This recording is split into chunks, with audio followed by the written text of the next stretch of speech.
नमस्कार, बहुत बहुत स्वागत है आप सबका। मैं हूं पुनीत पाठक और आप देख रहे हैं मेरा मध्य प्रदेश की खबरें विस्तार से जानते हैं।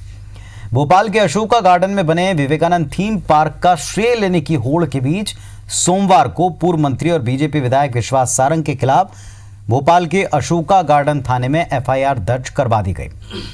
राजधानी परियोजना के अधिकारियों की शिकायत के आधार पर यह एफआईआर हुई है। इसमें विश्वास सारंग पर बिना अनुमति अनाधिकृत तौर पर पार्क का लोकार्पण करने और शिला पट्टिका तोड़ने का आरोप लगा है। एफआईआर में यह भी लिखा गया कि पार्क का लोकार्पण जनसंपर्क मंत्री पीसी शर्मा 5 मार्च को करने वाले थे, लेकिन विश्वास सारंग ने बिना अनुमति के 3 मार्च की शाम को ही लोकार्पण कर दिया। इस विवाद के बाद आज शिव मंदिर में विश्वास सारंग और जनसंपर्क मंत्री पीसी शर्मा का आमना सामना हुआ। इस पर विश्वास सारंग ने पीसी शर्मा से कहा कि आप मंत्री हो गए हो, आपसे मुझे जान का खतरा है, क्योंकि आप कहते हो कि अब टकराव होगा। मुझे समझ नहीं आ रहा कि अब ट्रक चलवाएंगे या रासुका लगवाएंगे। इधर पीसी शर्मा का कहना है कि एफआईआर तो अधिकारियों की शिकायत पर हुई, जिससे उनका कोई सरोकार नहीं। 1,37,00,000 की लागत से बना विवेकानंद थीम पार्क विधानसभा चुनाव से पहले ही तैयार हो चुका था, लेकिन लोकार्पण की तारीख के 1 दिन पहले आचार संहिता लग गई और लोकार्पण हो नहीं पाया। इसके बाद में नई सरकार बन गई और लोकार्पण की तारीख 5 मार्च तय की। सीपीए के अनुविभागीय अधिकारी सनत कुमार चटर्जी ने थाना अशोका गार्डन आकर रिपोर्ट किया कि अशोक आकर के और कुछ लोगों ने उसमें उद्घाटन कर दिया है और उसमें वहाँ शिला पट्टिका वगैरह भी है, वो भी तोड़ी गई है। उसको लेकर के उसमें धारा 353, 427 और आईपीसी के तहत प्रकरण जो है विश्वास सारंग जी के खिलाफ कायम किया गया है। कि हमारे काम का तो हम लोकार्पण कर दें, और वो भी जनता के साथ। गुंडागर्दी बदमाशी की सरकार है क्या? दबाव बनाने की कोशिश कर रहे हैं, चौतरफा मुझ पर वार कर रहे हैं, दबाना चाह रहे हैं। दबने वाली बात नहीं है। मध्य प्रदेश सरकार के मंत्रियों ने फिर से सरकार की किरकिरी कराने का काम किया है, जिस पर विपक्ष फिर से सरकार पर हमलावर हो गया है। प्रदेश सरकार के खाद्य मंत्री प्रद्युमन सिंह तोमर और खेल एवं युवा कल्याण मंत्री जीतू पटवारी 2 अलग अलग कार्यक्रमों में विवादित बयान दिया है। प्रद्युमन सिंह तोमर की बात करें तो शिवपुरी में एक कार्यक्रम को संबोधित कर रहे थे, जहां वो सरकार की उपलब्धियां गिना रहे थे। वो बता रहे थे कि सरकार 60 से ज़्यादा की उम्र वाले बुजुर्गों को 1,000 रुपये की पेंशन दे रही है, जिससे उनकी बीड़ी और तंबाकू की व्यवस्था हो रही है। ठीक इसी तरह रतलाम में मंत्री जीतू पटवारी ने भी सरकार की योजनाओं का बखान करते हुए विवादित बयान दे दिया।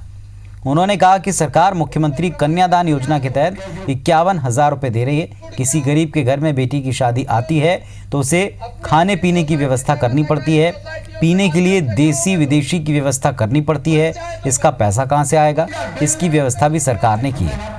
जीतू पटवारी के इस बयान पर वहां मौजूद लोगों ने जमकर ठहाके लगाए। दोनों मंत्रियों के बयान पर पूर्व सीएम शिवराज सिंह ने उन्हें अजब सरकार के गजब मंत्री कहा।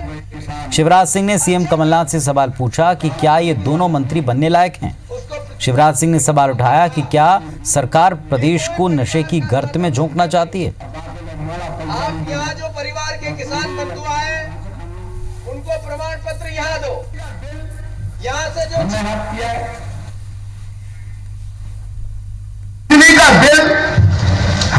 किया, हमने यही नहीं किया, हमने एक काम और किया हमारी सरकार ने कि जो बुजुर्ग 60 साल के हो गए किसान वो काम करने लायक नहीं, और उनमें थोड़ी सी बीड़ी पीने की, तंबाकू खाने की लत पड़ गई।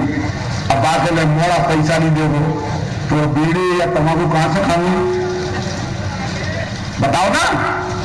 तो उसकी भी व्यवस्था की कि 60 साल से ऊपर के बुजुर्गों को, किसानों को हम पेंशन देंगे 1,000 रुपए। ये काम भी हमारी सरकार ने किया है।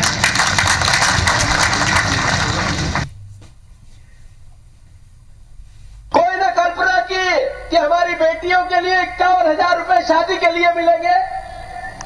एक गरीब परिवार जो किसान है, मजदूरी करता है, इधर उधर पलायन करके मजदूरी करने, चाहे तो गुजरात जाता है चाहे इंदौर जाता है, उसकी बेटी की जब शादी आ जाती है तो घर में हर तरह की व्यवस्था करनी पड़ती है, खाना पीना करना पड़ता है, पीने के लिए और तरह की व्यवस्था है, देसी और विदेशी करनी पड़ती है।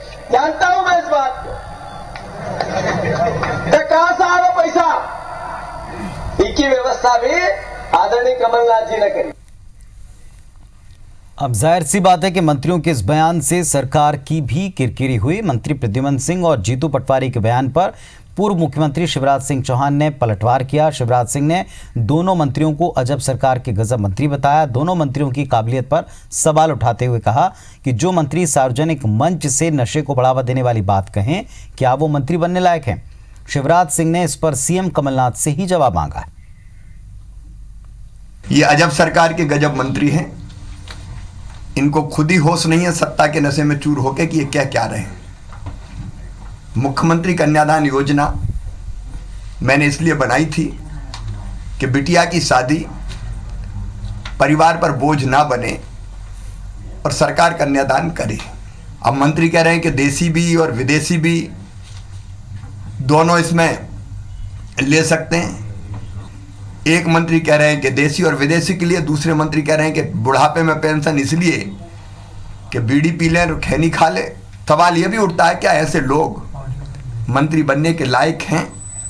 मुख्यमंत्री को जवाब देना पड़ेगा।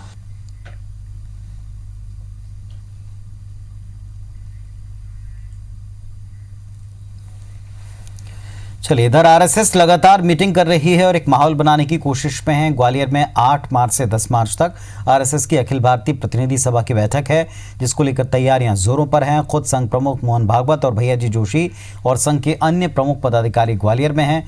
लगातार उन संकल्पों को तैयार कर रहे हैं जो प्रतिनिधि सभा की बैठक में रखे जाने हैं। बैठक में देश के वर्तमान हालात और लोकसभा चुनाव पर मंथन हो सकता है। बैठक के उद्घाटन सत्र में बीजेपी अध्यक्ष अमित शाह भी शामिल हो सकते हैं।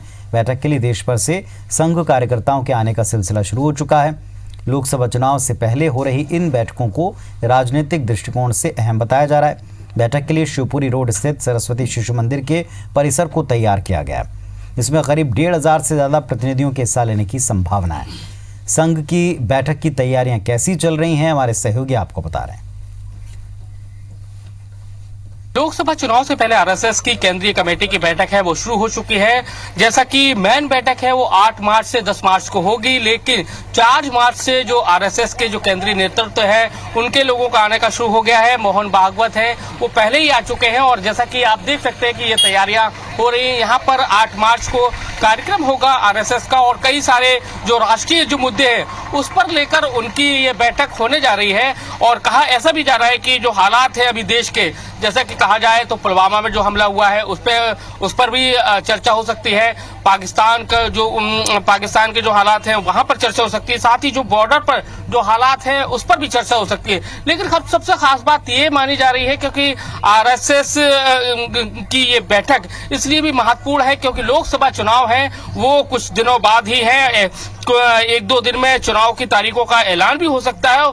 ऐसे में आरएसएस की ये बैठक बहुत महत्वपूर्ण मानी जा रही है। जैसा कि 8 मार्च को ये जो मेन बैठक है वो स्टार्ट हो जाएगी, 10 मार्च तक ये बैठक चलेगी और 8 से 10 मार्च तक मोहन भागवत है वो उस बैठक में रहेंगे।